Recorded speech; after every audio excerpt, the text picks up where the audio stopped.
2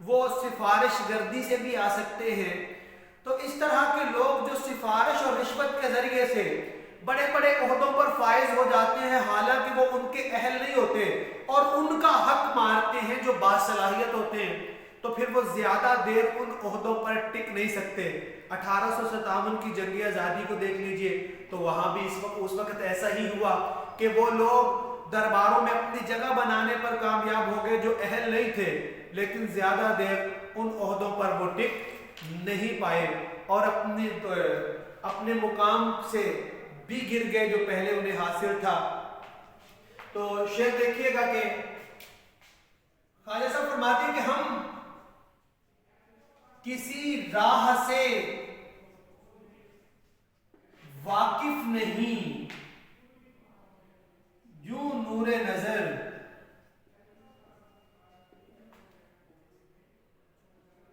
رہنما تو ہی تو ہوتا ہے جدھر جاتے ہیں۔ رہنما تو ہی تو ہوتا ہے جدھر جاتے ہیں۔ تو مفہوم دیکھیے گا، خدا کی توفیق کے بغیر انسان کچھ بھی کر نہیں سکتا۔ خدا کی توفیق کے بغیر، خدا کی رہنمائی کے بغیر کائنات میں انسان کچھ بھی کر نہیں سکتا۔ اب جہاں پر شاعر نے فلسفہ جبر بیان کیا ہے، فلسفہ جبر بیان کیا ہے، فلسفہ جبر کیا ہے؟ انسان مجبور محض ہے، انسان مجبور محض ہے، انسان اپنی مرضی سے کچھ بھی کر نہیں سکتا، چاہے وہ تمام اعمال جو وہ کر سکتا ہے وہ بھی نہیں کر سکتا اگر اللہ اسے توفیق نہ دے۔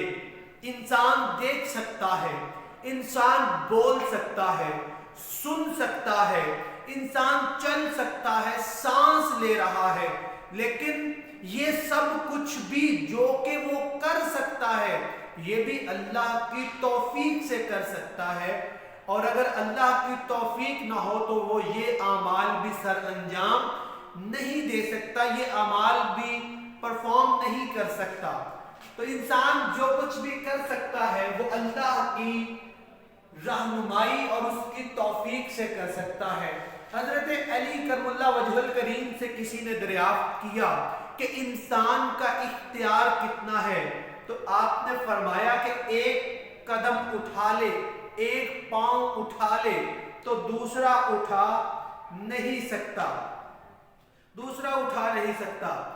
اور انسان کی حیثیت ویسے بھی اس کائنات میں ایک غلام کی سی ہے جو اپنی مرضی سے کچھ نہیں کر سکتا، وہ جو کچھ کر سکتا ہے اپنے آقا کی رہنمائی اور اس کی توفیق سے کر سکتا ہے، اس کے حکم اور اس کے اشارے پر کر سکتا ہے۔ تو خواجہ میر درد جو ہیں وہ بھی اپنے مجبور ہونے اور خالق و مالک کے خود با اختیار ہونے کا یہاں اعتراف کرتا ہے کہ اے خدا ہم بھی اس کائنات میں کچھ بھی کر نہیں سکتے، جو کچھ کر سکتے ہیں تیری ہی توفیق سے کر سکتے ہیں۔ ہووے نہ ہولو قوت اگر تیری درمیان، جو ہم سے ہو سکے ہے وہ ہم سے کبو نہ ہو۔ اور دیکھیں انسان کا جو اپنا علم ہے وہ ناقص ہے، نامکمل ہے۔ انسان کا اپنا علم ناقص اور نامکمل ہے، وہ اپنے علم کے ساتھ، اپنے نامکمل علم کے ساتھ، اپنے ناقص علم کے ساتھ کچھ بھی کر نہیں سکتا۔ اسے کائنات میں جگہ جگہ پر رہنما کی ضرورت ہے، اور وہ رہنما خدا کی ذات ہے۔ وہ کائنات کی پنہائیاں ہوں کائنات کو تسخیر کرنا ہو، کسی مقام پر پہنچنا ہو، کسی منزل کا حصول ہو، تو کچھ بھی اللہ کی مدد کے بغیر انسان کر نہیں سکتا۔ اسی لیے خواجہ صاحب ایک جگہ فرماتے ہیں کہ یوں نور نظر تیرا تصور تھا پیش نظر جدھر گئے ہم۔ تو امید ہے کہ یہ غزل جو کوشش کیا ہے کہ مختصر بیان کی جائے، اس کا مختصر سی رویہ آپ کو سمجھ میں آ گئی ہوگی۔ May Allah bless you in every field of life. جیتے رہو، happy happy, good good, garden garden, زبردست great, high five no shy with the try right and tight, super duper healthy wealthy, here and yes no thanks. اللہ حافظ.